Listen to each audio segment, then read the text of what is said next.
Genesis 9 commentary. There's a couple of peculiarities and perplexities that I find in Genesis 9, and it's a regular theme in the Bible where there's going to be things where you're just not going to get, and this is definitely one of those moments where there's a couple of things here that are just not explicable, and we have to make decisions whether we believe and trust God or not. He has told us in advance there are going to be things we're just not going to get here, and we won't understand until we get to the other side. 1 Corinthians talks about that. It says that there are items we're going to see through a glass dimly now. So we know there's an answer on the other side of the glass. We just can't really picture it for what it really is. And so a couple of those are throughout this particular chapter. Before I get to those, verse 2, fantastic. The fear of you and the terror of you will be on every beast of every earth, blah, blah, blah. But really, verse 3 is what's important. Verse 3 is where we find out that those who are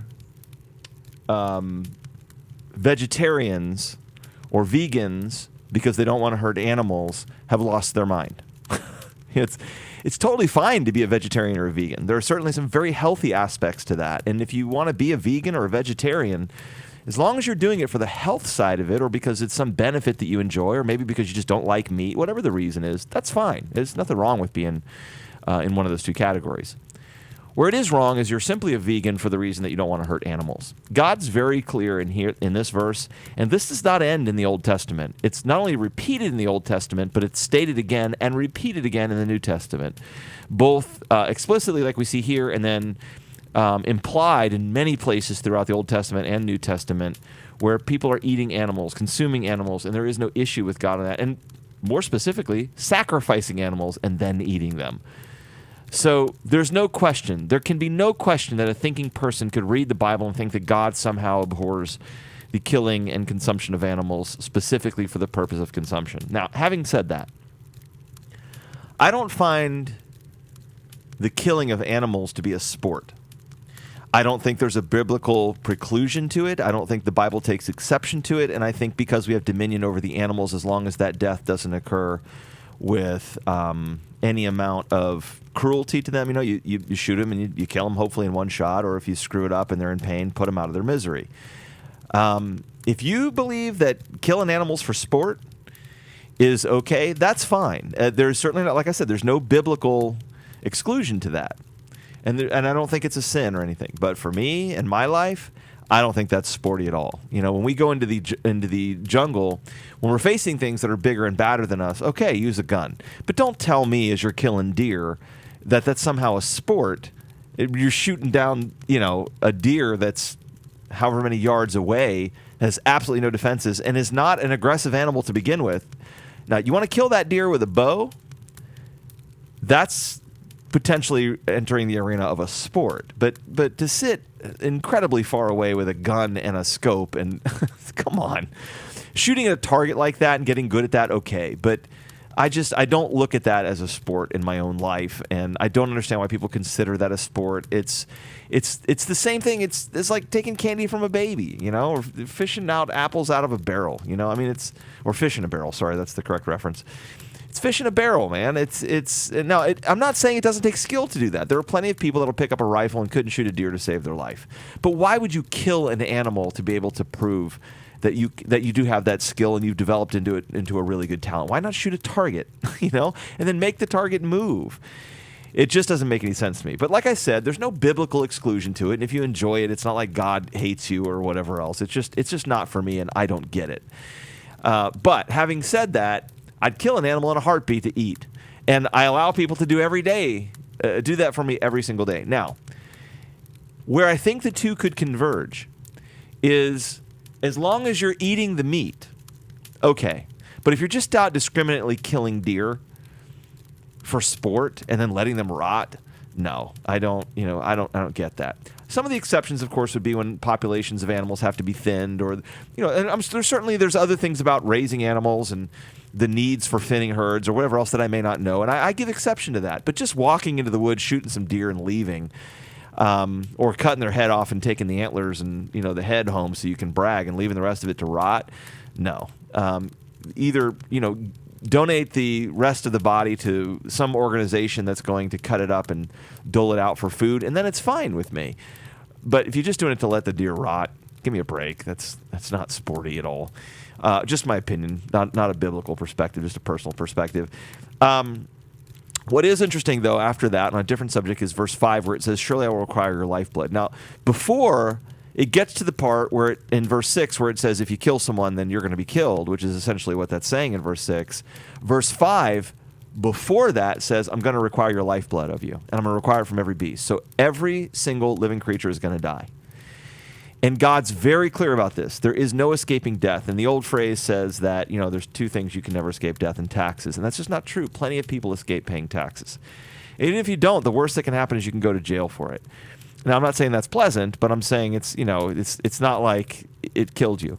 But one thing you cannot escape: we are all going to die. And this is what baffles me about people that don't do their research and don't know anything about religion or claim to be agnostic, which I can respect people that are agnostic.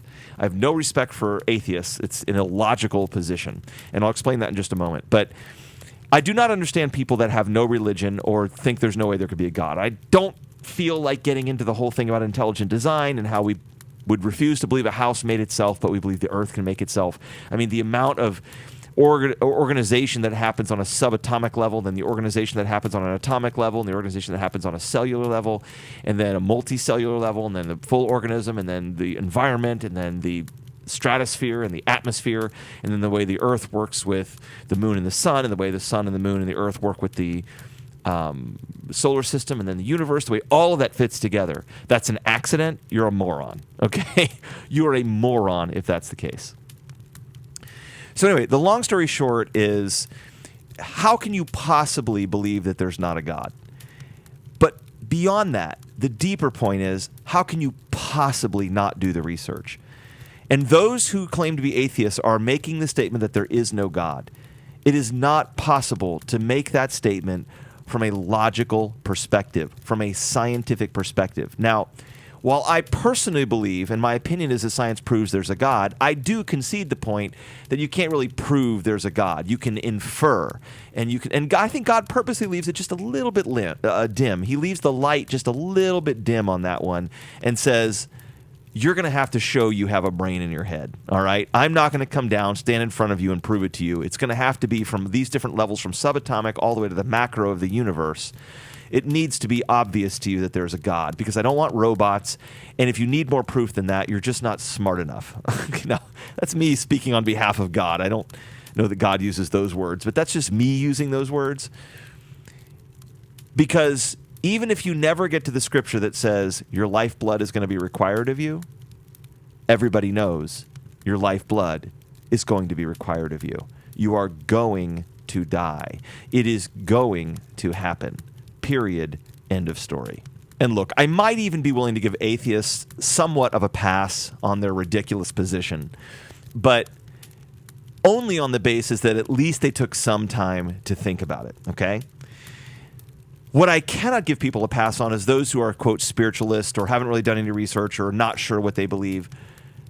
Do you not realize that you could eat a piece of celery and a speck of that food, a speck of it, could get caught in your throat and kill you in under 5 minutes?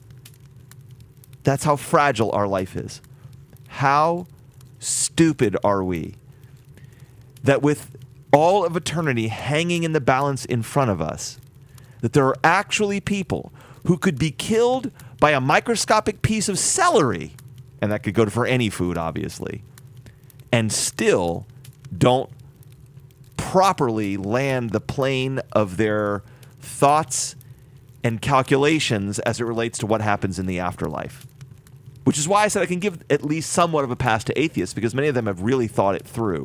Now, their conclusion is preposterous, but at least there was some thought process involved. And again, I use that word thought in air quotes and very loosely. But how do people do this? How do people know that they'll spend 80 years here and millions and millions and millions and hundreds of millions and trillions of years dead and not do the research? You will spend and using the words overwhelming majority of your existence is not enough, but there's no words to put it into perspective. You will use the overwhelming majority of your existence in the position of gone, in the position of death. How could you possibly not do the research, especially when you've heard what may be on the line? Around verse 19 or so creates one of the very first and most significant conundrums and perplexities in all of Scripture that nobody has an answer for that's of any significant value, and that is, where did all the population come from? I mean, the Bible tells us from, Noah's family, but what about before that? Adam and Eve were created, and then the rest of the earth came from them, so were the kids sleeping with each other? What happened? There have been some theories proposed about that God created other people, and then they all ended up sinning. I don't see that anywhere in the Bible. Certainly possible, but I don't see that anywhere in the Bible. Another theory is that the bloodlines were so pure at the time that it didn't matter if children slept with each other. Not sure about that. So this is one of these things that just sort of is what it is. It's a perplexity that I don't understand, don't know the answer to, but can tell you that I trust God. And whatever the answer on this one is, we probably won't find it out until we get to the other side. And then the last thing in this chapter is one more of these perplexities, but it's not an international conspiracy level perplexity like the first thing I mentioned about where did all the people come from. It's just a personal complexity that bothers me, and I see this nuance all throughout the Old Testament. And it's just such a graceless era, and it's so frustrating. But with Ham uncovering his father's nakedness, no question what he did was wrong, okay? No question he shouldn't have been looking at his dad and, whatever else.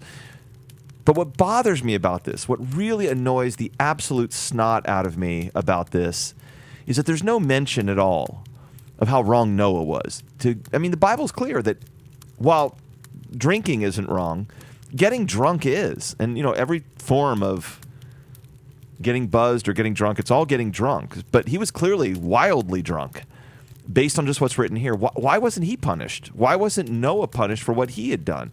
I understand why Ham was, and I don't disagree with it. What I struggle with is the lack of equality here and the lack of fairness. I don't know, maybe God did something that just wasn't written in Scripture, or I don't know. But like I said, it's just one of these sort of personal complexities that bothers me.